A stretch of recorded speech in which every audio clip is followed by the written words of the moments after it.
para o segundo painel, que terá como tema Questões atuais do Instituto da Desconsideração da Personalidade Jurídica. Convidamos para compor esse painel o ministro do Superior Tribunal de Justiça, Marcos Butzi,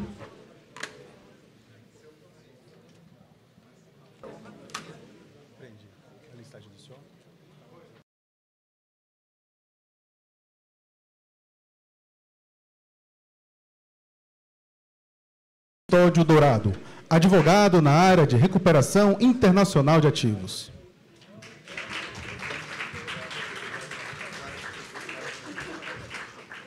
Doutor Eric Pestre, sócio do escritório Sérgio Bermudes.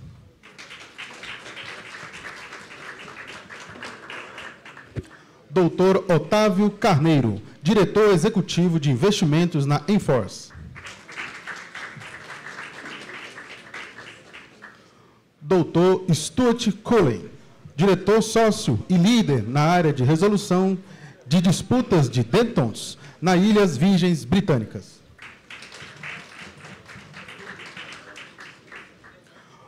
Doutor Sérgio Mourão Correia Lima, sócio na Osmar Brina, 7 Sérgio Mourão, advogados e professor na Unidade Federal de Minas Gerais.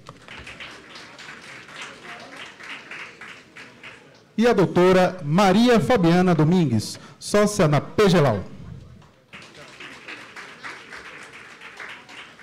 Para conduzir essa mesa, tem a palavra o ministro Marco Butzi. Eccola. Boa tarde a todos. Bom dia, né? Bom dia a todos ainda. Creio que estamos dando essa dinâmica ao evento em razão das inúmeras apresentações que temos aqui. Quero cumprimentar ao painel, a direção e a todos os painelistas do primeiro evento que tivemos agora pela manhã, todos eles brilhantes, inclusive os colegas que estão falando de fora. E o nosso tema aqui é questões atuais do Instituto da Desconsideração da Personalidade Jurídica. Eu tenho aqui, compondo a mesa, o Maurício Custódio Dourado, advogado na área de recuperação internacional de ativos, o doutor Eric Preste, sócio do escritório Sérgio Bermudes, o doutor Otávio Carneiro, diretor executivo de investimentos na Enforce, Stuart Cullen, sócio-diretor e líder da área de resoluções de disputas de Dentons nas Ilhas Virgens Britânicas, e também o doutor Sérgio Mourão Correia Lima, sócio na Osmar Brina, Sérgio Moro Advogados e professor da Universidade Federal de Minas Gerais. E a doutora Marina Fabiana Domingues. Eu cumprimento a todos. Creio que já essa brevíssima apresentação dá o quilate de todos os expositores e, se me permitem, com a máxima brevidade, eu inicio aqui pela ordem que me foi apresentada, convidando o doutor Maurício Custódio Dourado, advogado na área de recuperação, para usar a palavra. Tem a palavra, por gentileza. Obrigado, ministro. Bom dia a todos. Queria cumprimentar aqui cada um dos colegas que estão compondo a mesa junto comigo para discutir esse tema.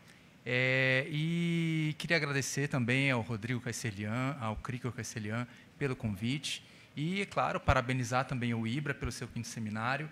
É muito importante termos a oportunidade de poder discutir aqui temas tão relevantes para a atividade de recuperação de ativos, como é, no caso, o tema dos painéis do dia de hoje, especialmente aqui também o painel de agora, que é o da desconsideração da personalidade jurídica, com algumas questões atuais sobre o tema.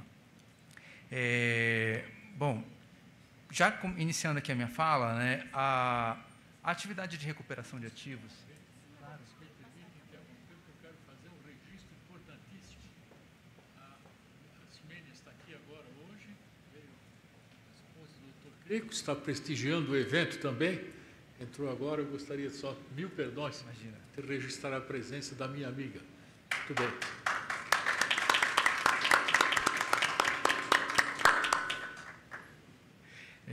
Bom, retomando aqui a palavra, Desculpe. imagina, ministra, sem problema algum.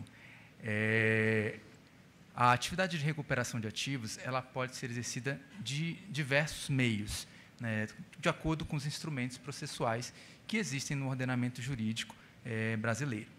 Mas a desconsideração da personalidade jurídica ela tem sido utilizada como um dos principais expedientes para se proteger, para se fazer a tutela do crédito, especialmente nos casos envolvendo fraude, desvio e ocultação de bens. E isso se deve muito em razão da sua eficácia em alcançar, né, o patrimônio de sócios, de controladores, de administradores, às vezes de outras pessoas jurídicas ou até de terceiros, né, para fazer com que essas pessoas e esses bens respondam por essas dívidas, né, justamente porque, como foi falado anteriormente, os ativos muitas vezes são alocados nas mãos dessas outras pessoas e não na mão do devedor original. E a desconsideração ela é aplicável tanto para as execuções individuais quanto para as execuções coletivas, como são os processos de falência, que vai ser aqui o foco da minha exposição. Curiosamente, né, apesar de a desconsideração ela vir sendo aplicada no Brasil há mais de 60 anos, os seus requisitos só foram plenamente tratados na legislação em 2002, com o Código Civil, o seu procedimento disciplinado em 2016, com o Código de Processo Civil, e a sua aplicabilidade à legislação de falência em 2020, com a alteração da Lei 11.101 e a introdução do artigo 82A.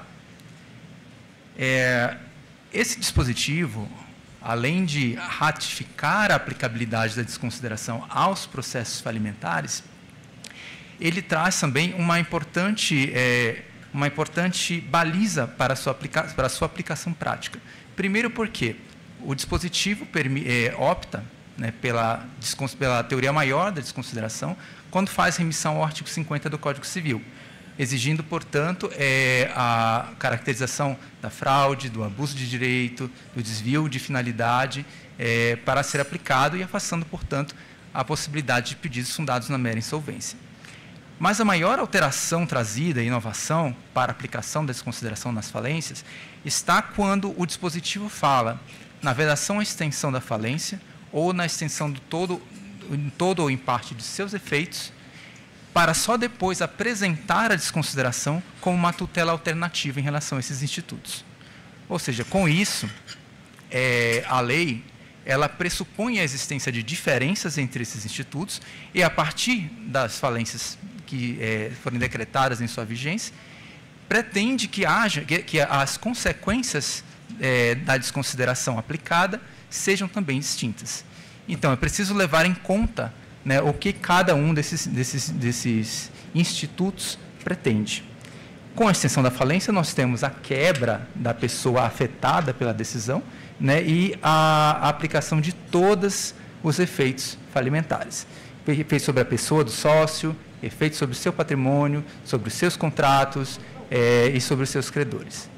Com a extensão dos efeitos da falência, nós temos apenas uma delimitação de efeitos patrimoniais, ou seja, a pessoa afetada ela vai perder a administração dos seus bens, perde a posse deles, perde o direito de dispor sobre eles, como se falido fosse, mas não será considerado falido para outros efeitos.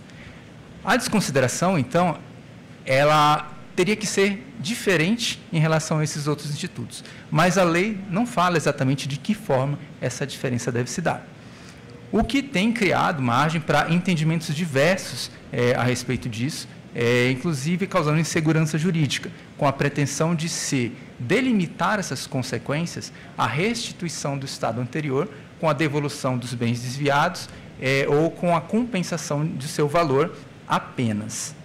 O que parece destoar um pouco também, ou não levar em conta, que o Código de Processo Civil ele também trata da desconsideração nas normas gerais de execução, aplicáveis, portanto, às execuções individuais e coletivas, quando fala da responsabilidade patrimonial. Responsabilidade patrimonial trata dos bens que estão sujeitos à execução forçada. E, no artigo 789 do Código de Processo Civil, estabelece-se primeiro a responsabilidade primária, como sendo aquela de que, estão sujeitos à execução todos os bens presentes e futuros do próprio devedor, excetuando-se, portanto, os bens impenhoráveis e os bens que ultrapassem o valor da dívida. Já no artigo 790, o Código trata das hipóteses de responsabilidade secundária. E na responsabilidade secundária, nós temos situações nas quais o legislador entende que se pode alcançar o patrimônio de outras pessoas para sujeitá-los à execução forçada.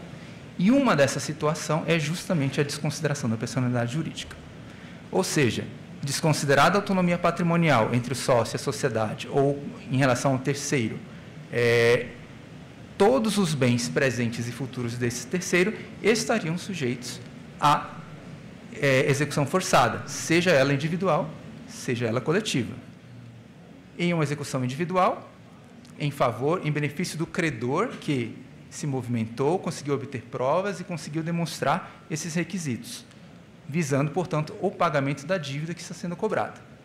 Em uma execução falimentar, em benefício da massa falida, uma vez demonstrados esses requisitos também,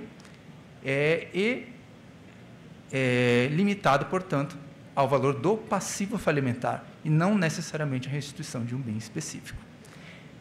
É claro que existem uma série de outras medidas que poderiam ser aplicadas, como uma ação revocatória, uma ação de responsabilidade civil, e há situações em que os fatos permitem o enquadramento tanto em uma tutela quanto em outra, e às vezes nas duas, nas três, ou em várias, e tudo isso pode ser, na minha opinião, tratado dentro do incidente de desconsideração da personalidade jurídica, porque o incidente, com base no princípio da instrumentalidade das formas, ele foi criado justamente para garantir citação prévia, oportunidade de defesa e oportunidade de produção ampla de provas antes de se obter uma decisão final. Exatamente como acontece nas ações ordinárias, que abrange a maioria dos outros instrumentos legais, portanto, e que permite também a acumulação de pedidos de natureza distinta. Pois bem, então, sujeitar aqui o patrimônio do devedor, ou melhor, desses terceiros, ao pagamento da integralidade do passivo falimentar, não é a mesma coisa que estender a falência, nem que estender os efeitos patrimoniais dela, porque essa pessoa ela não será declarada falida, ela não será proibida de exercer o comércio, não perderá a posse nem a administração de seus bens, nem o direito de dispor sobre eles, exceto se caracterizada a fraude de execução, e responderá nos limites do passivo falimentar, de acordo com os termos da legislação processual civil. Então, se estão presentes os requisitos da desconsideração e foi requerida essa tutela específica, a consequência deve ser aquela da responsabilidade patrimonial estabelecida pelas normas do Código de Processo Civil, e não a simples restituição de um bem específico. O que poderia acontecer era, em não estando presentes os requisitos, o juiz entender que os mesmos fatos podem se enquadrar para outra tutela e deferir essa outra tutela, mas não, estando presentes, desprezar as normas de responsabilidade patrimonial para querer dar uma solução jurídica diversa. Pois bem, a desconsideração ela é excepcional, ela deve ser excepcional e deve continuar sendo assim.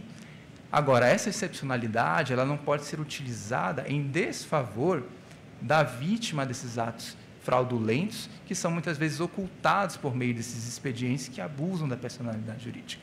Então, a desconsideração tem que ser utilizada, sim, com restrições, com cuidados, exigir a comprovação dos requisitos, mas deve, sim, se prestar a função para a qual ela existe, que é garantir a satisfação dos créditos perseguidos, seja eles em uma execução individual, seja numa falência. Eram essas as considerações que eu queria fazer. Ministro, agradeço. Devolvo a palavra. Obrigado.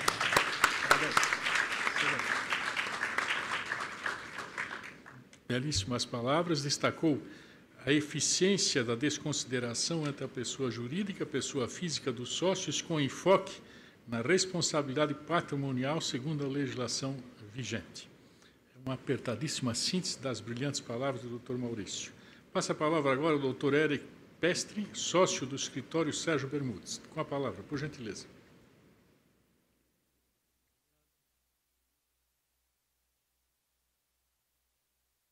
Obrigado, agradeço a todos, agradeço mais uma vez a pessoa da família Carcerian, doutor Rodrigo, doutor Kiko, senhor ministro, mais uma vez ao seu lado, acho que no ano passado estávamos aqui também juntos, e eu trato de uma questão espinhosa, um tema delicado, que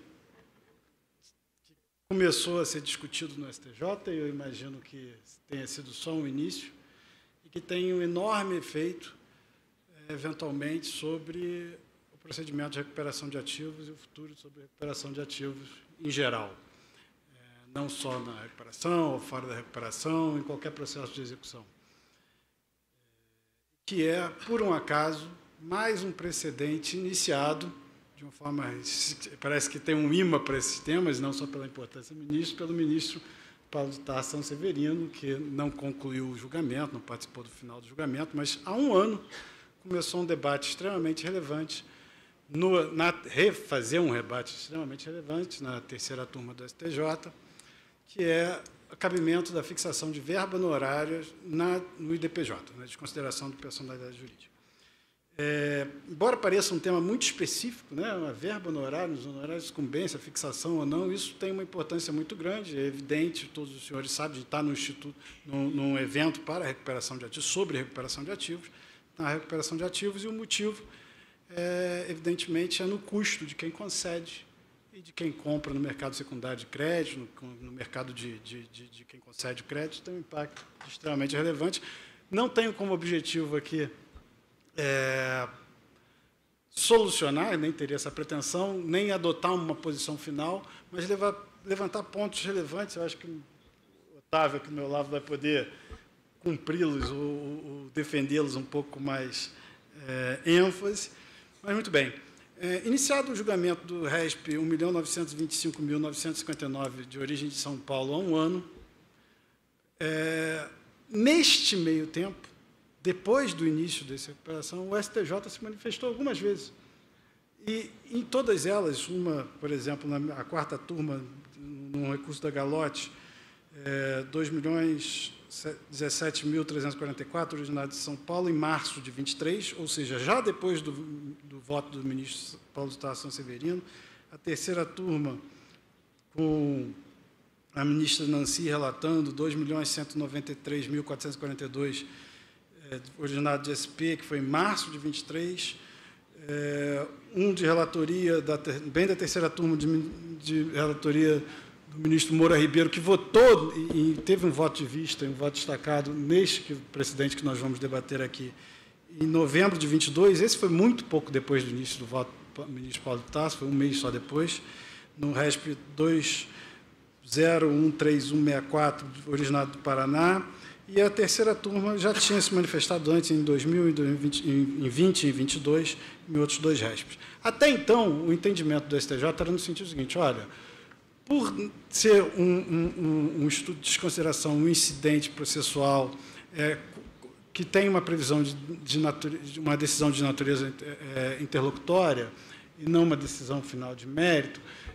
e não há uma previsão legal, porque o 85, parágrafo 1º, quando quis, ele disse as decisões interlocutórias que caberiam a fixação da verba no horário, não se pode a condenação. E era basicamente essa era a fundamentação que vinha sendo adotada, inclusive nesse ano de alguns julgados. Mas o ministro Paulo de Tarso Sanseverino destacou alguns pontos. Primeiro, que teria uma abrangência, a Corte do STJ já teria se manifestado a cabimento em alguns incidentes, quando os incidentes tivessem natureza litigiosa e originado de uma pretensão resistida, uma pretensão formulada e uma pretensão resistida. Outra hipótese bem relevante na questão seria se isso teria uma capacidade de fazer uma sentença que teria natureza ou declaratória, se improcedente, ou constitutiva, caso procedente, e ainda se houvesse a contratação de advogados, a finalização de advogados e trazendo outros paralelos. De fato, se a gente for observar isso, aqui a gente vai tratar bastante de recuperação judicial. O incidente de recuperação judicial clássico é uma impugnação à lista de credores, né? Há um entendimento que, embora incidente, também decidido por uma decisão interlocutória, há a fixação de honorários comerciais. Então, sim, há uma lógica por trás dessa decisão. Eu não tenho a pretensão aqui de decidir o mérito ou de abordar o mérito, mas eu trago alguns pontos que eu acho que são importantes e são de relevância para o debate. Primeiro, isso constou no voto vencido da ministra Nancy Andrighi, a segurança jurídica com isso, que essa matéria precisa ser endereçada, precisa ser tratada no STJ, talvez de uma maneira rápida pela Corte, porque tem uma função tem uma possibilidade de trazer um enorme impacto no mercado de crédito. Um segundo momento que a gente precisa tratar é o momento da condenação, né? Porque quando há se mantido esse entendimento, quando há a condenação para a parte, por exemplo, dos sócios, né? Caso os sócios sejam réus no IDPJ, ou sofram o IDPJ, não vou tratar como réu, e de determinada empresa, e tenha que se defender e não seja feita prova suficiente, ou caso se entenda que não houve o abuso da personalidade ou a confusão patrimonial, e ali seja improcedente o IDPJ. Nesse caso, quando há a prolação da decisão interlocutória, já seria o momento da fixação para a hipótese de improcedência. Agora, de outro modo, no momento da procedência, o que haveria seria só esses réus passariam a incluir ou a execução ou o processo principal. Esse momento traz uma coisa muito relevante, porque uma vez que eles se passam a ser réus no processo principal, em eventual condenação, essa própria condenação seria em verba diversa. Por quê? Porque vamos supor que, num julgamento de mérito e de procedência, hajam 5 réus no processo. A verba não seria fixada para cada um deles e somadas, enquanto no processo, na improcedência, caso houvesse advogados diferentes, poderia haver essa soma. Nesse ponto, há uma observação importante, porque a fixação dos honorários comerciais, neste caso concreto, né, que começou relatado pelo ministro Paulo Tarso Severino, teve o voto de vista do ministro Moura Ribeiro, e quem ficou para a relatoria do recurso foi o ministro Cueva, pelo momento da decisão, e quando o momento o ministro Paulo Tarso já não estava mais aqui conosco, foi adotada uma verba, porque em segunda instância no Tribunal de São Paulo, muito pequena, de R$ 1.500, mas há ressalva expressa, tanto do ministro Cueva quanto do ministro Moura Ribeiro, que esse valor poderia ser discutido nas formas dos 85 parágrafos, tudo em decisões futuras.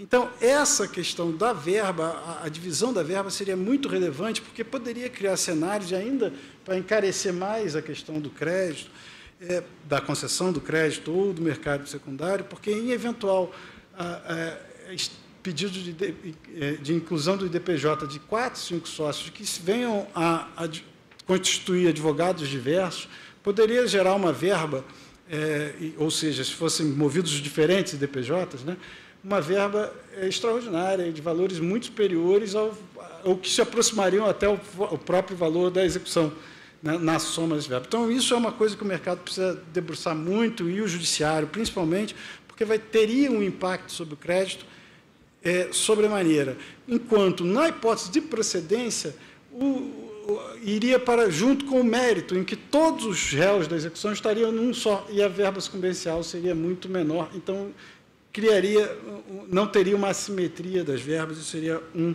problema. Uma outra questão é o seguinte, que é a ser pensada, ainda sobre eventual fixação, é que hoje o entendimento majoritário, né, é que, justo por ser um incidente, não uma ação, não há necessidade que se tenha um valor da causa, o incidente, o IDPJ. Então, a gente tem ciência que hoje, na gradação, que se busca primeiro a discussão econômica, e o valor da causa não é o principal, mas, muitas vezes, o IDPJ ele não tem o valor integral, o próprio da execução, que se pode ter, olha, determinado, tem uma execução por um valor superior, e determinado bem do devedor, houve uma confusão patrimonial parcial, ou determinado bem foi transferido para um terceiro, ou sobre o véu da personalidade jurídica, inclusive para uma outra sociedade, possivelmente. Então, também a questão do valor teria um impacto muito grande.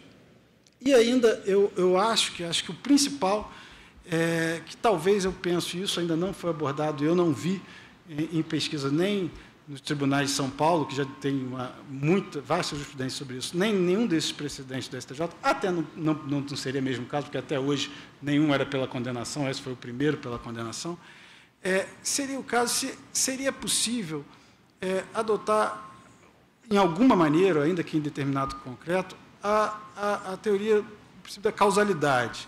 Porque o que o STJ muitas vezes aplica, de modo a não fixar a verba honorária sucumbencial, isso é uma nova visão, porque, por exemplo, nas execuções frustradas, isso aqui tem um paralelo com a execução frustrada, em que se tem a prescrição intercorrente, ou frustrada por não encontrar ativo, aquela execução fica paralisada, muitas vezes por ocultação de bens do devedor, ou então ocultação do próprio devedor que impede a citação.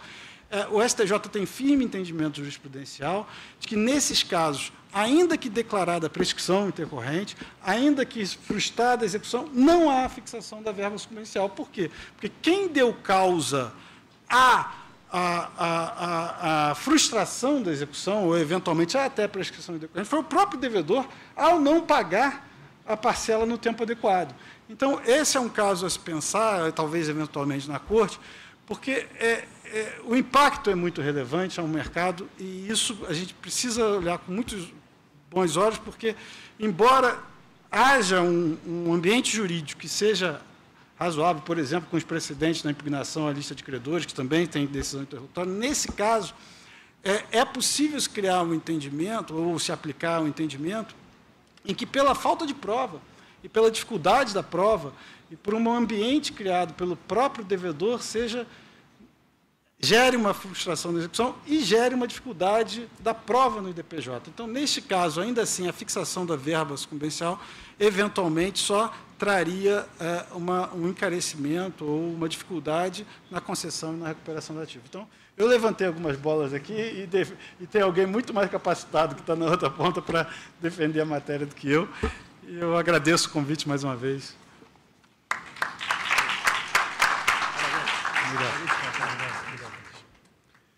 Só para um minuto. Sim, sem dúvida. Eu me recordo de ter um precedente seu, Excelência, que eu uso muito do princípio da causalidade, para não aplicação, para não fixação da verba sucumbencial. Eu anotei aqui da causalidade. Isso, da princípio da causalidade, porque o próprio devedor, no final do dia, é quem dá a causa à frustração da execução. Isso eu anotei aqui e acabei não falando.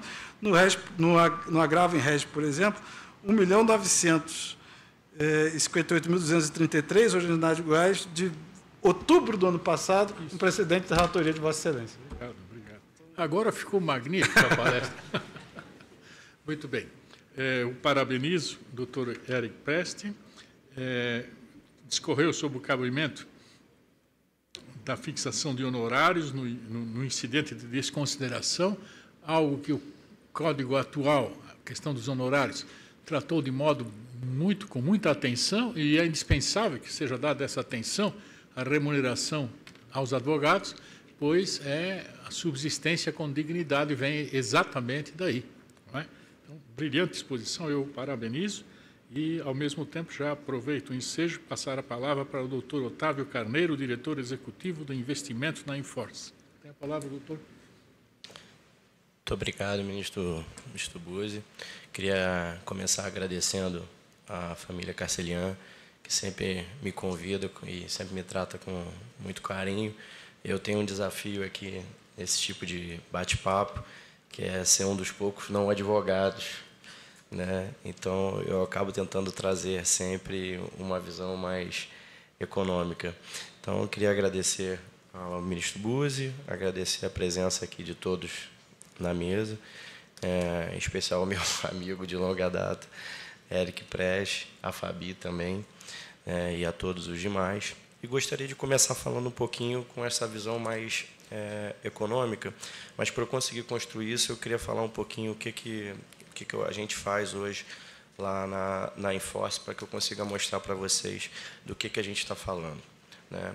Hoje na Enforce a gente só compra créditos vencidos e não pagos, normalmente onde as execuções se iniciaram pelo menos na década de 90, tá? Então estamos falando aí de mais de 25, 30 anos de execução. A gente tem 12 mil processos e eu diria para você que a gente tem uma estatística que em mais de 70% das vezes a gente não está falando de um crédito onde o devedor teve um infortúnio ou ele teve um insucesso corporativo.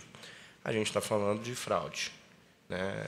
E a IDPJ, dessa linha, ela vem de maneira muito forte para que você consiga atuar de certas formas. Eu vejo aqui alguns colegas sentados aqui no auditório e tem algumas causas de IDPJ com esses colegas, onde essas causas é evidente que há fraude. Não resta dúvida que há fraude, né?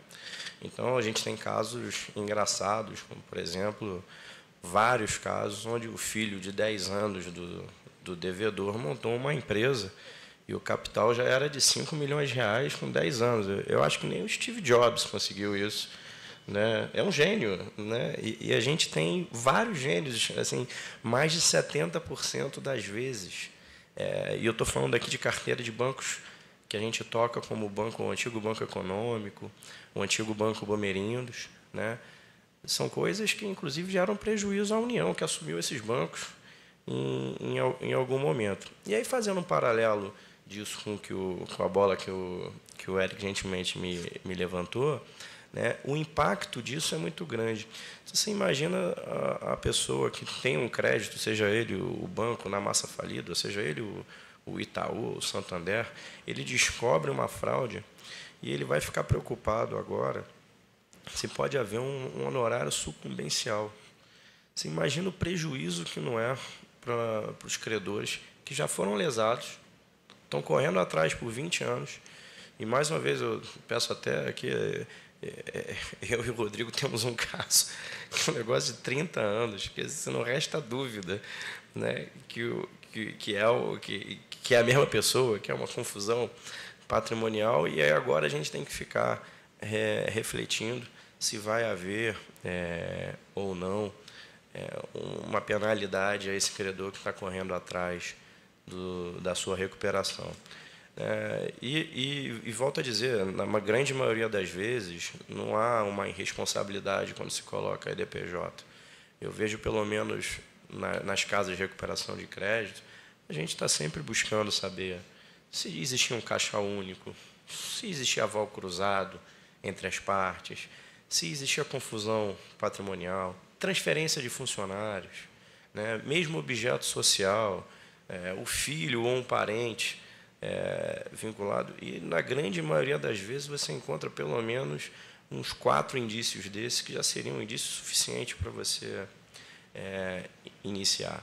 E aí eu pego um pouquinho carona no que o Eric gentilmente contemplou no final da sua explanação, que é a quarta turma, inclusive o ministro Buzzi, vão muito nessa linha, né? Porque o credor está apenas buscando aquilo que lhe restou, não é nenhuma opção, ele tem que voltar atrás disso, né? Inclusive, é importante a gente dizer que no mercado americano, que eu acho que é um mercado onde, sem entrar no mérito de common law, direito romano, é um mercado que se recupera mais rápido do que o mercado brasileiro. Ele tem a figura do alter ego lá muito bem definido. E em nenhum momento existe uma penalidade quando você vai buscar isso. O que o pessoal está mais preocupado é se você atende ao requisito de uma confusão patrimonial, de uma sucessão, né, ou não.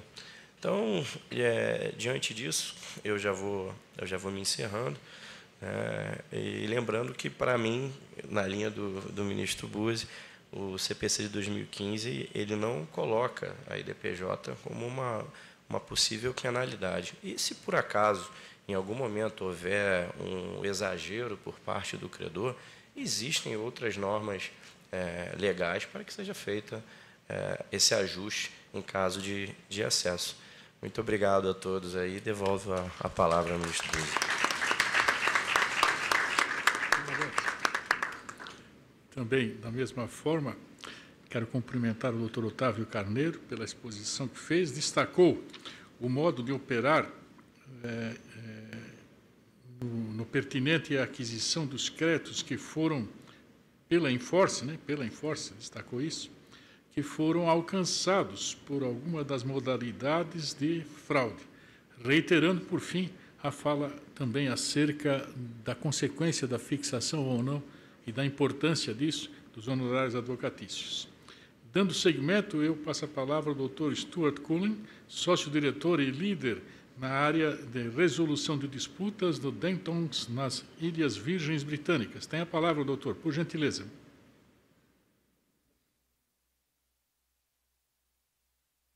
Thank you very much, Minister.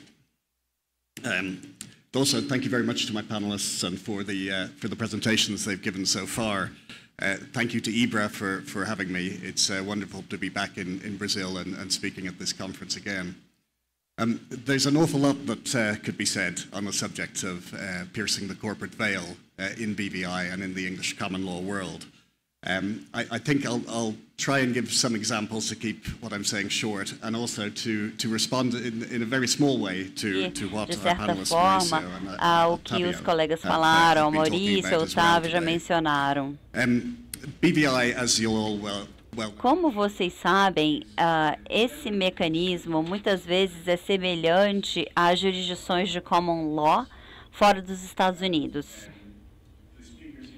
E maior parte dos palestrantes que já cobriram esse assunto, eles utilizam as regras também em outras jurisdições, como as Ilhas Caimã. Não é só aqui não é só como a gente atua nas Ilhas Virgens Britânicas. Tudo isso é aplicável às outras jurisdições também. Então, quando a gente fala sobre essa questão de dar uma definição mais precisa, né, para o que a gente chama de corporate bail, que é deixar essa definição mais restrita, né? Mas se a gente pensar sobre ignorar os passivos limitados de uma empresa e impor os passivos sobre os acionistas da empresa, isso é bastante raro nas jurisdições da common law britânico, como nas Ilhas Virgens Britânicas. Raramente esse passivo é imposto sobre um acionista, independentemente das circunstâncias. Uma das áreas que o Tribunal Superior inglês já determinou onde esse passivo pode ser imposto a um acionista é quando diferentes veículos com único propósito foram interpostos entre ele e a empresa para evitar esse passivo. Isso não é tão comum, né? Mas também tem outro aspecto. Há muitas outras maneiras de o passivo ser imposto sobre alguém que está tentando evitar esse passivo como acionista.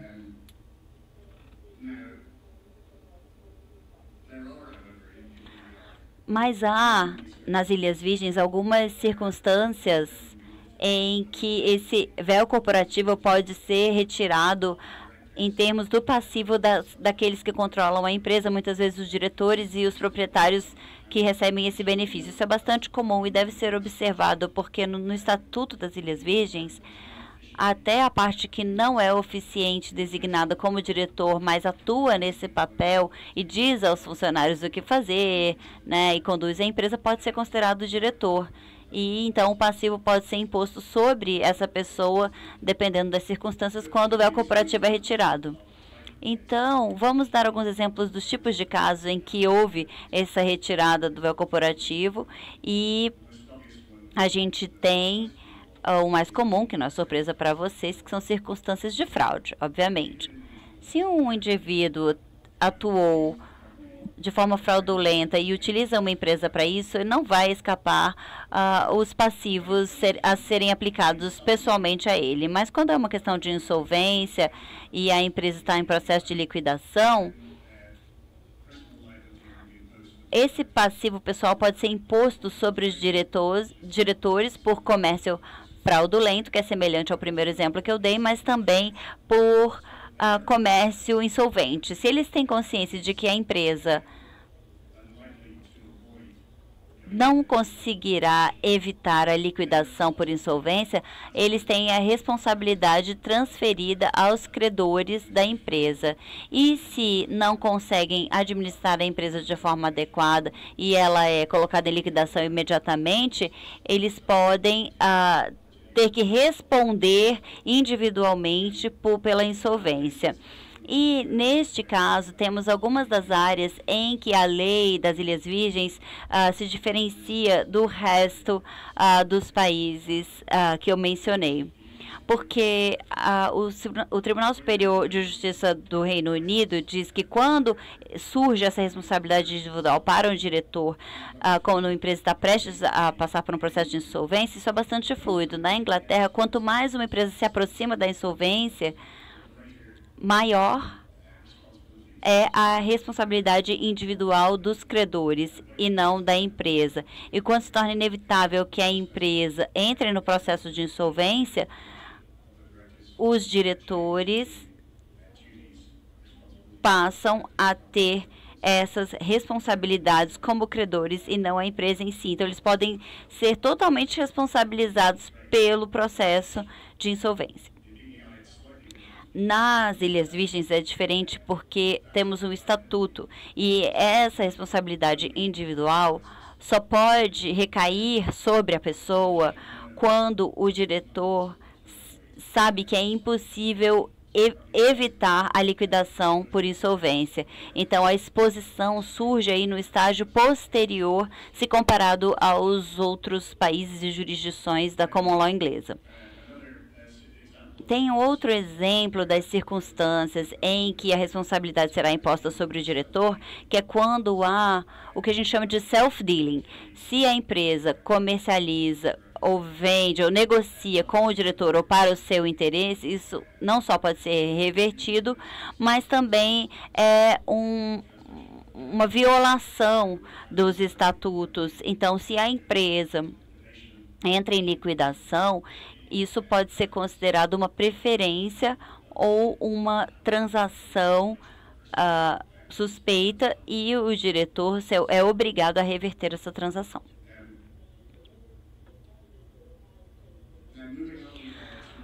Agora, passando para uma definição um pouco mais ampla desse aspecto que eu estou tratando, que é a questão das jurisdições que têm a confidencialidade conectada ao controle e à propriedade de empresas em outros países.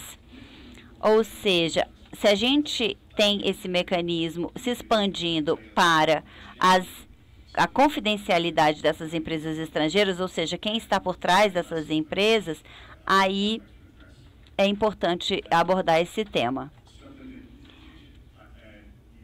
Vocês podem ter me ouvido falar isso antes. Eu gosto de destacar esse aspecto.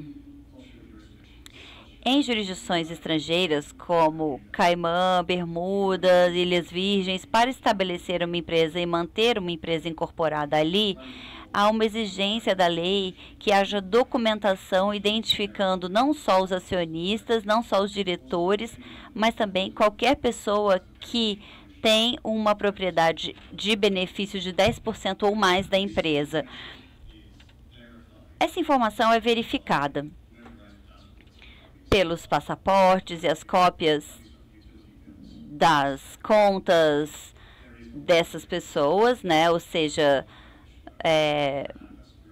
comprovante de residência dessas pessoas. E eu gosto de destacar esse aspecto porque em jurisdições como Delaware não existe esse tipo de exigência de oferecer as informações de quem é o proprietário final dessas empresas. E no Reino Unido há um cadastro publicamente disponível desses nomes, mas não há verificação em relação a quem são essas pessoas.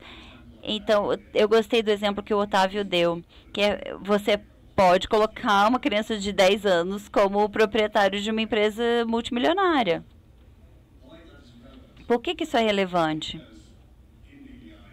Porque nas Ilhas Virgens, se uma empresa está envolvida em um crime, em muitas circunstâncias será possível receber um mandado do tribunal naquela jurisdição que revela as informações de quem são os diretores, os acionistas e o proprietário final da empresa.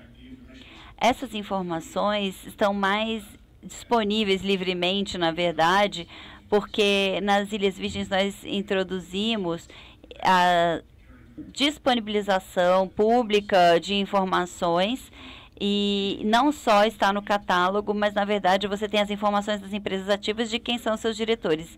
E além disso, há jurisdições ainda mais abertas como Bermuda, que tem todos esses dados disponíveis para inspeção no registro da empresa. É claro que você precisa fazer isso pessoalmente, em vez de fazer uma requisição remota. Mas essas informações, vale ressaltar, que são muito úteis, porque podemos encontrar um fraudador do Brasil que hoje vive na Flórida com a sua família. E eles dizem, não temos ativos, não temos mais nada, não temos dinheiro.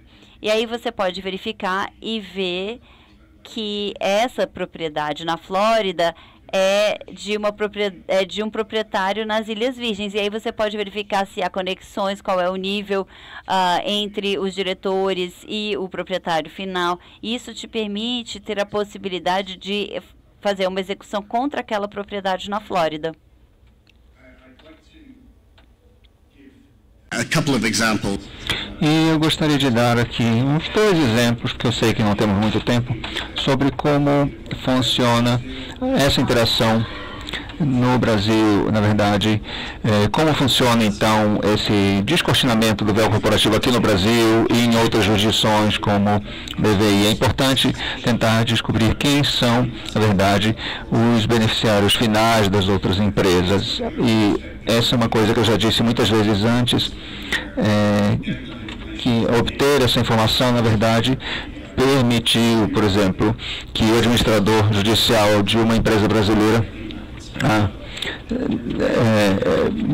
conseguiu identificar quem eram esses beneficiários e aí, a partir daí, prosseguir com o caso. Mas, por exemplo, como o Maurício disse, nós vimos já situações em que o véu corporativo foi levantado em um processo de liquidação aqui no Brasil e o controlador da empresa brasileira recebeu então a imposição de se responsabilizar pela liquidação total da empresa. Atualmente estamos num processo em que estamos tentando obter essa decisão do Brasil e que essa decisão, essa sentença seja reconhecida então nas Ilhas Virgens. E também já identificamos a empresa que é de propriedade desse fraudador nas Ilhas Virgens e nós acreditamos que isso, se isso for possível, poderemos então aplicar a lei e em relação aos ativos que estão lá em propriedade desses controladores, desses fraudadores nas Ilhas Virgens Britânicas e fazer então a recuperação dessa massa falida. Bem, eu agradeço muito pela atenção, mas eu vejo que meu tempo já acabou, então vou passar de volta a palavra ao moderador. Muito obrigado. Mr. Stewart, you are great. Very well. Thank you. Eu pedi aqui para o Eric fazer uma tradução para mim. Muito bem, sua apresentação, muito ótimo. Mas a letra dele é muito ruim, eu vou pedir para ele. Eric, vai lá. Nós combinamos uma coisa, mas eu dei para trás agora. Agradecemos. Da experiência, da aplicação do Instituto, que ainda de termos limitados, de vez em quando existe na hipótese de fraude ou uma liquidação incorreta, se dá de maneira firme, com toda a sua experiência em casos semelhantes, tratou de hipóteses que traçou um paralelo entre o Instituto aqui no Brasil e em outros casos que ele houve a experiência no exterior. Obrigado. Muito bem. Dando prosseguimento, então, agora nós temos a palavra do Dr. Sérgio Mourão Correia Lima, sócio na Osmar Brina Seven, Sérgio Mourão Advogados e professor da Universidade Federal de Minas Gerais. Muito bem, tem a palavra, por favor.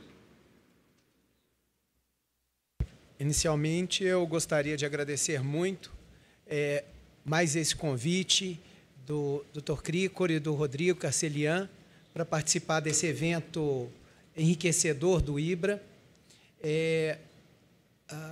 Gostaria também de expressar a minha satisfação de participar de um painel presidido pelo ministro Marco Buzzi, do Tribunal da Cidadania, tribunal esse que tem tido um papel fundamental traçando o norte do Instituto da Desconsideração da Personalidade Jurídica no Brasil. Preocupado com o que o ministro falou no painel de abertura, não é, com a questão da segurança jurídica calcada no sistema romano-germânico, eu vou traçar, antes de efetivamente tratar dos precedentes do Superior Tribunal de Justiça nessa matéria, de alguns pressupostos teóricos. Primeiro, no sistema romano-germânico, especificamente acerca do direito privado, o direito é todo calcado num binômio. Um binômio que tem, de um lado, obrigação e, de outro lado, direito de exigir o cumprimento de obrigação.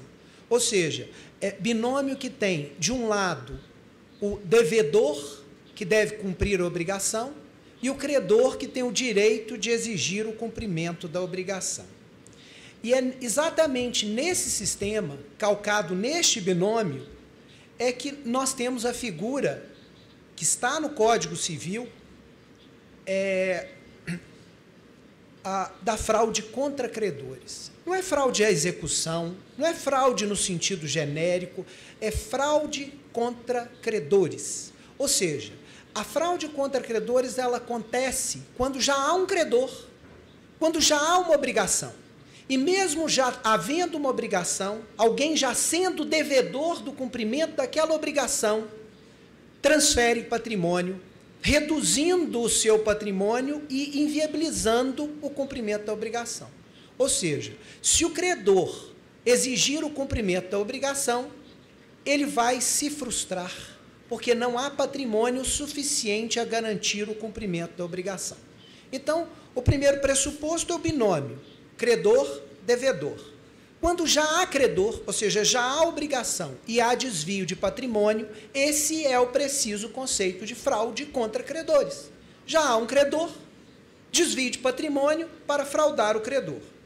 O Código Civil, para que não se diga que isso está consolidado no nosso sistema jurídico, o Código Civil prevê a anulabilidade dos atos praticados em fraude contra credores, ou seja, a anulabilidade das transferências de patrimônio quando já há um credor. Mas nós já sabemos também que não se anula algo se for possível reverter os seus efeitos de outra forma, que não a ação de anulabilidade. O credor que não teve satisfeita a sua obrigação, tem que ir a juízo exigir o cumprimento desta obrigação, por meio de uma ação. Não é? Ele não tem outra via senão exigir o cumprimento da obrigação, não é, do devedor por meio de uma ação judicial. E eu estava no Congresso Brasileiro de Direito Comercial do ano de 2022, do ano passado, num painel de desconsideração da personalidade jurídica, e uma professora portuguesa disse o seguinte: eu não consigo entender por que no Brasil tudo é motivo de incidente de desconsideração da personalidade jurídica e de incidente de desconsideração da personalidade jurídica. Ora, ponha os fraudadores no polo passivo da ação. principal. Parei, pensei e falei, peraí. Essa professora portuguesa está dizendo, está sugerindo que a gente faça no Brasil algo que o sistema, que o ordenamento jurídico brasileiro não permite. A legislação processual só dá legitimidade para o polo passivo da ação, para aquele que efetivamente é o devedor da obrigação. Aqueles que, com o devedor da obrigação, participaram de fraude ou se beneficiaram da fraude, não têm legitimidade para figurar no polo passivo da ação. Eles não podem figurar no polo passivo da ação principal. Exatamente por causa disso é que o Código de Processo Civil trouxe o incidente de desconsideração da personalidade jurídica, e, como o próprio nome diz, é um incidente da ação principal. E o propósito desse incidente é trazer ao polo passivo da ação principal todos aqueles que participaram ou se beneficiaram da fraude contra credores. Todos aqueles que participaram ou se beneficiaram do desvio de patrimônio daquele que já era devedor, não é? Que já tinha credores naquele momento. Não é? Isso está muito claro nos artigos 133 a 137 do Código de Processo Civil. E a unanimidade da doutrina de processo. O objetivo do incidente de desconsideração da personalidade jurídica é trazer os partícipes e beneficiários da fraude ao polo passivo da ação principal. Por isso, eu faço até uma crítica ao nome que se utiliza, principalmente no Brasil, de desconsideração da personalidade jurídica, no artigo 50 do Código. No ordenamento jurídico brasileiro, em outros pode ser diferente, mas no ordenamento jurídico brasileiro, o que limita a responsabilidade não é a personalidade, é o tipo societário escolhido. Não é? O Estatuto da OAB não autoriza que escritórios de advocacia se constituam sobre a forma de limitada.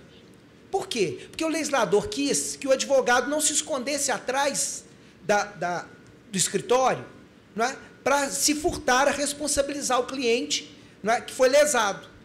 Então, é o tipo societário. Se se escolhe o tipo de sociedade limitada ou o tipo de sociedade anônima, a responsabilidade do sócio é limitada. Não é? Se se escolhe um outro tipo, e que ninguém escolhe, por óbvio, a não ser que seja obrigatório, não é? A responsabilidade é ilimitada. Não é a personalidade jurídica, portanto, que limita a responsabilidade. Outra observação é a teoria que nós importamos é disregard doctrine, é desconsideração do legal entity, do ente, não é da personalidade, é do ente. A gente desconsidera o ente. Pode ser um ente despersonificado, pode ser um fundo de investimento, pode ser um consórcio de empresas, não precisa necessariamente ser a personalidade jurídica. Então, desconsidera-se o ente que se envolveu na fraude, ou que participando ou se beneficiando da fraude. E a terceira observação que eu faço é o seguinte: de nada adianta desconsiderar a personalidade jurídica para atingir os sócios. Tá?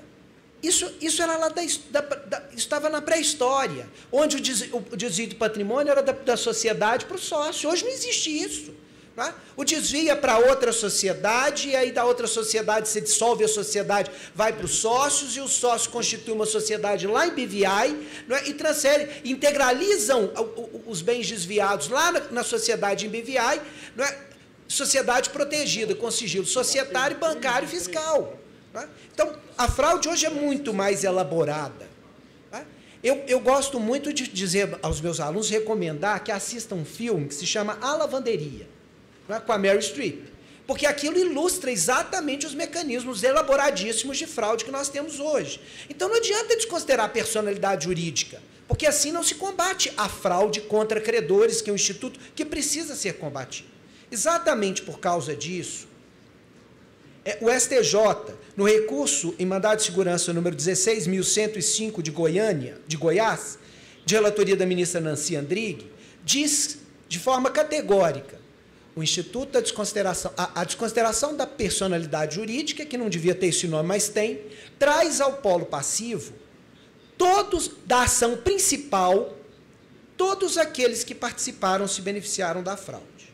E num caso que todos aqui conhecem, não é? Porque é um leading case, também de relatoria da ministra Nancy Andrighi, que é o recurso especial 1.266.666 de São Paulo, não é? Na falência da Petroforte, a falência foi estendida a 40 pessoas. Não era um sócio só. 40 pessoas, em países diferentes, de dois grupos diferentes, o grupo da Petroforte e o grupo do sistema financeiro rural.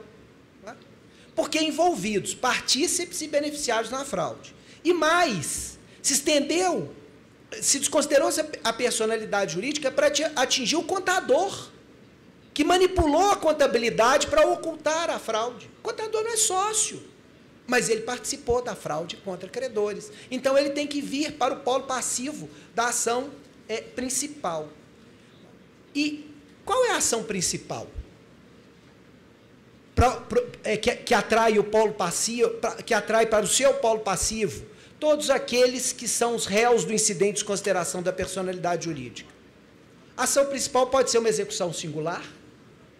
A ação principal pode ser uma execução coletiva, ou seja, um processo de falência. A ação principal pode ser uma ação de dissolução de sociedade, onde a sociedade desviou o seu patrimônio para não pagar os haveres do sócio que está se retirando. Então, aquelas pessoas que participaram e se beneficiaram da fraude vêm para o polo passivo de qual ação? Da dissolução de sociedade. Não é? A mesma coisa numa ação de divórcio. O marido desviou o patrimônio, não é? Quando já tinha que arcar com a ameação com a mulher. Não é? Então, o que acontece nesse caso? Aqueles que participaram e beneficiaram vêm para o polo passivo da ação de divórcio. Não é? E é exatamente nessa linha que o Superior Tribunal de Justiça, preocupado com aquilo que no Brasil acontece muito, que é o credor ganhar a ação principal, mas não levar, e esse é o verdadeiro propósito do incidente de desconsideração da personalidade jurídica, é que o STJ já entendeu, por exemplo, no agravo regimental no RESP 1.459.784, de relatoria do ministro Belize, que cabe liminar incidente de desconsideração da personalidade jurídica. Se não coubesse liminar, os fraudadores iriam transferindo os bens. Não é? Quando o incidente fosse julgado, o patrimônio já não estava mais ali. Não é? Porque hoje a fraude envolve várias condutas, comissivas ou omissivas, sucessivas e reiteradas, envolvendo uma coletividade de pessoas. Não é? E que não gera um dano específico, gera um dano muito maior. Exatamente por causa disso, o STJ também já entendeu, no recurso especial 1.180.871, do Rio de Janeiro, de relatoria do ministro Luiz Felipe Salomão, que nesses casos em que a fraude é muito elaborada, não se pode confundir incidente de consideração da personalidade jurídica com ação de responsabilidade. Também o Superior Tribunal de Justiça tem uma jurisprudência muito forte, consolidada, que começou no RESP 1.169.715 do Distrito Federal, do ministro Massami Ueda, passando pelo recurso especial 1.893.057 da ministra Nancy Andrighi, e no agravo regimental no ARESP 240.004 de relatoria da ministra Isabel Galotti, no sentido de que aqueles que participaram, se beneficiaram da fraude, respondem com todo o seu patrimônio. Eles vêm para o polo passivo da ação principal e respondem com todo o seu patrimônio. Não porque se quer assim, mas é porque o artigo 789 do Código de Processo Civil diz que o devedor, aquele que veio para o polo passivo da ação principal, responde com todo o seu patrimônio pelo cumprimento da obrigação. Se a ação principal é a ação falimentar, responde por todo passivo falimentar. Se o polo passivo, se a ação principal é uma ação de dissolução de sociedade, responde com todo o seu patrimônio pelo pagamento dos haveres do sócio que está se retirando. Não é? Também há jurisprudência consolidada no RESP 1.348.449, de relatoria do ministro Luiz Felipe Salomão, de que há imprescritibilidade quanto a este tema. Não é? E, diante da dificuldade na investigação da fraude, o segredo de justiça não é? Já estão mencionados aqui no recurso de mandado de segurança 46628 de São Paulo, de relatoria do saudoso ministro Paulo de Tarso Sanseverino, no caso do Banco Santos. Pedindo desculpas aí por extrapolar, eu acho que em 1 minuto, o meu tempo. Eu agradeço muitíssimo a atenção e reitero a minha satisfação em estar aqui participando com os senhores desse seminário tão elevado, com propósitos tão nobres. Muito obrigado.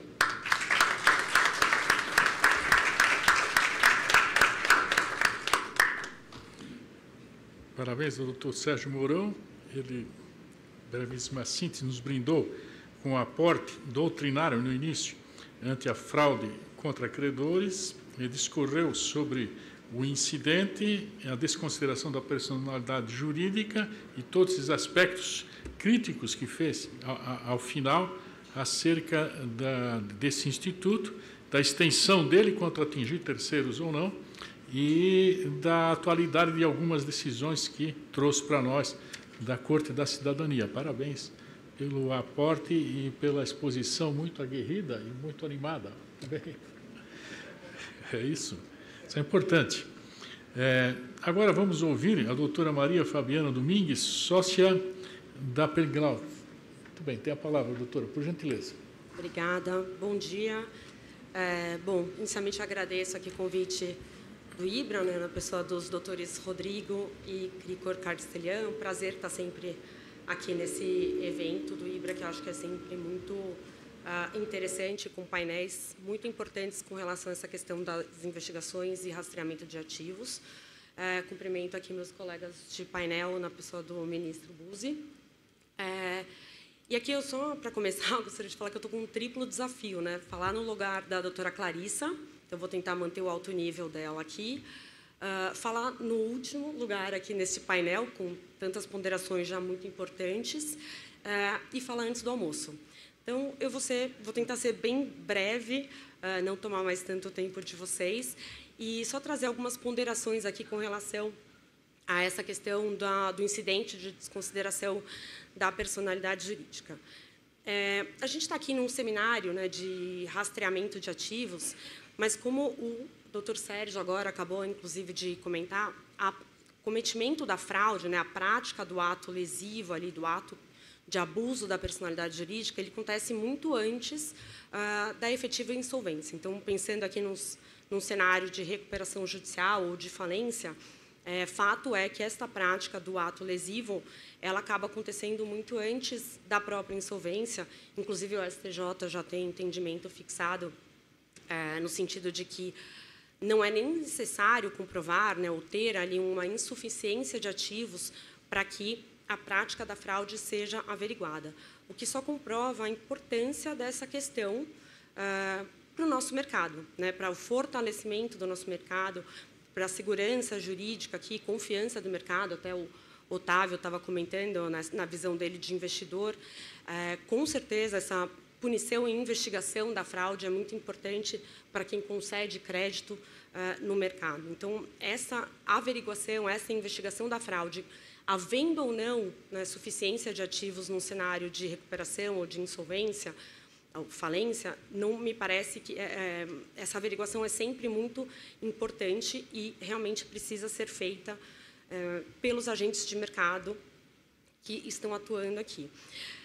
E também acho que é importante lembrar aqui que quem pratica fraude é sempre uma pessoa natural. A gente não vai ter a prática da fraude pelo CNPJ.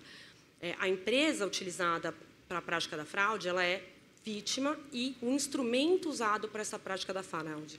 Mas quem comete a fraude mesmo é a pessoa física que está ali com a caneta ou com o botão para apertar o start daquele ato lesivo.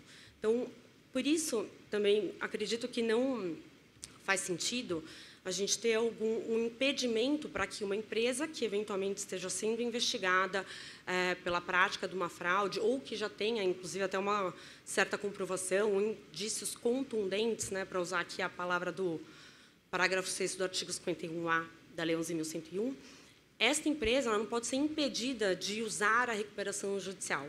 Na verdade, existem, o sistema, a nossa legislação, ele prevê mecanismos de punição para a pessoa que pratica esta fraude, para a pessoa física que pratica esta fraude. Então, a gente pode ter casos de o afastamento dos dirigentes, dos sócios, dos administradores, dirigentes no geral, a apuração de crimes falimentares, a apuração ainda por meio do incidente de desconsideração da personalidade jurídica, mas tudo isso não pode, na minha visão, não pode impedir a empresa de se utilizar da recuperação judicial, né, num cenário de crise, seja esta recuperação decorrente ou não dessa prática do ato lesivo, do ato fraudulento. Até por isso também, na minha opinião, este parágrafo 6º do artigo 51A, ele, ao determinar que, se numa constatação prévia, o perito verificar que há indícios contundentes da tentativa de uso fraudulento da recuperação judicial, o juiz poderá indeferir o processamento desta recuperação judicial. Então, aqui a gente está falando do uso fraudulento da recuperação, mas me parece que ter uma empresa que praticou fraude, né? Então, de novo, os sócios ou os seus dirigentes ali que estão por trás dessa pessoa jurídica, que praticaram um ato lesivo, um ato fraudulento, você indeferir o processamento desta recuperação judicial, na minha opinião, não é a melhor solução, porque você deixa no mercado uma empresa que está lesando os credores e o próprio mercado, e sem uma fiscalização, por exemplo, de um administrador judicial, sem a fiscalização dos próprios credores. Então, me parece que aqui a gente teria uma melhor solução tendo o processamento da recuperação judicial e aí, de novo, averiguando esta prática do ato lesivo por meio dos instrumentos que a gente já tem na legislação, podendo se afastar estes dirigentes, a investigar pelo incidente de desconsideração da personalidade jurídica ou ainda uma investigação do cometimento de um crime falimentar. Um outro ponto que também eu gostaria de chamar a atenção aqui, que até tem um pouco a ver com a fala do Dr. Lucas Gurgel no painel anterior, em que ele falou exatamente que a fraude sempre terá áreas de legalidade. Acho que esse ponto é importante e também tem um pouco de relação aqui com o que o Dr. Sérgio falou, porque dificilmente, né, para não dizer nunca, a gente vai ter um ato, né, fraudulento, um ato de prática de fraude, em que o agente que praticou esse ato tenha assinado um recibo daquela fraude, né, ou que existam comprovações efetivas da prática daquele ato lesivo, ou seja, de desvio de patrimônio, enfim. Então, os esquemas hoje de fraude são extremamente complexos, são bastante elaborados, como o Dr. Sérgio falou. Os agentes que praticam essas fraudes também estão cada vez mais sofisticados, tanto que a gente vê casos de fraude aí que se alastram internacionalmente, né, e que têm impacto também em outras jurisdições.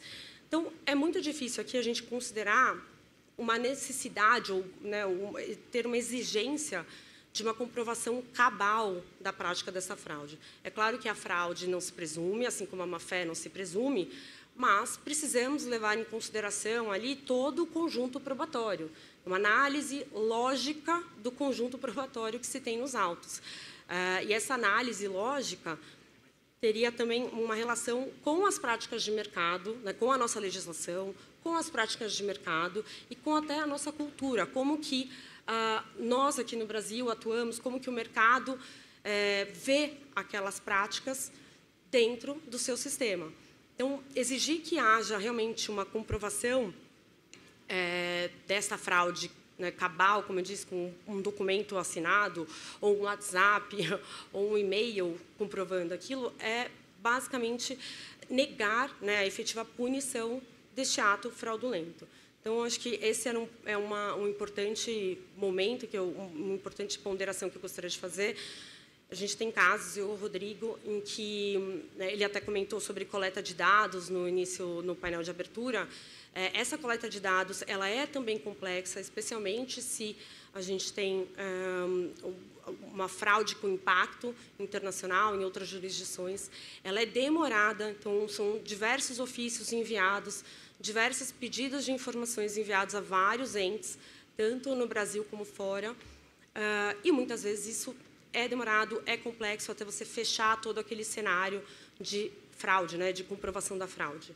E Então, essa análise do conjunto probatório como um todo, de uma análise lógica, né, do que aqueles documentos ali comprovam, me parece muito importante, porque, de novo, acho que a punição, né, da fraude, a punição desses atos lesivos de abuso da personalidade, ela é necessária, a punição, para justamente proteger o mercado, proteger o crédito, fortalecer a segurança jurídica. Os agentes econômicos, eles precisam ter essa segurança, eles precisam ter essa tranquilidade de que eventual cenário de fraude ou prática de ato abusivo aí, por um dos agentes vai ser averiguado e vai ser punida com rigor.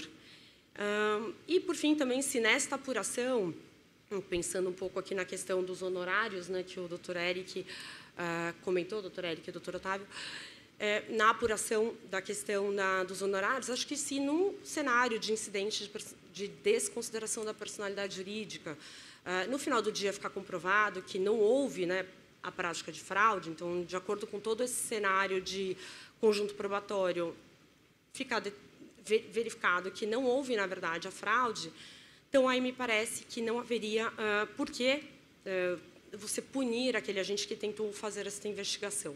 Acho que é um direito dos credores, dos outros agentes de mercado, fazer essa investigação da fraude, assim como parece que é um poder-dever do Estado também fazer essa investigação.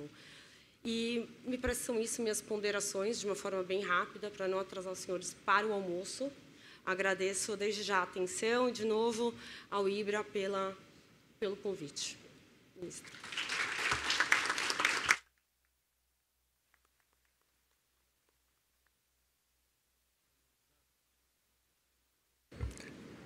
Parabenizar aqui a doutora Fabiana pela brilhante exposição, foi muito detalhada, destacou sobre o momento em que a prática da fraude é comprovada e a sua relevância, a sua importância, recordou que o autor direto da fraude, muito interessante essa abordagem, é óbvia, é lógica, né?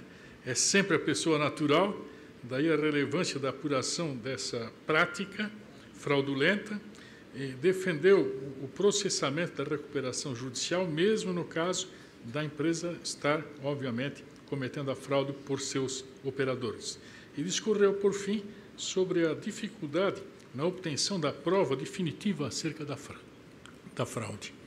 Eu cumprimento a doutora Maria Fabiana, cumprimento também a todos os integrantes da mesa, parabenizo-os, belíssimas exposições. Eu confesso, de minha parte, ao menos, que muito aprendi, achei interessantíssima a exposição feita, muito útil. Eu gosto muito de um termo que é típico dos povos do Norte, que é o pragmatismo.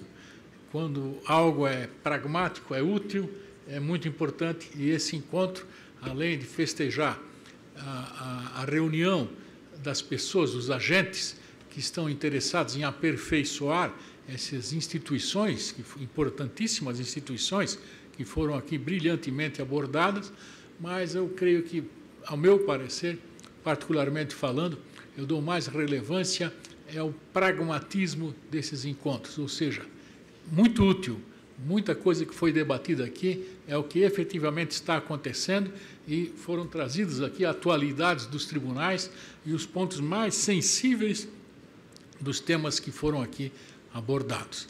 Eu fui encarregado de também recordá-los de que exatamente às 14 horas nós iremos retomar as nossas atividades.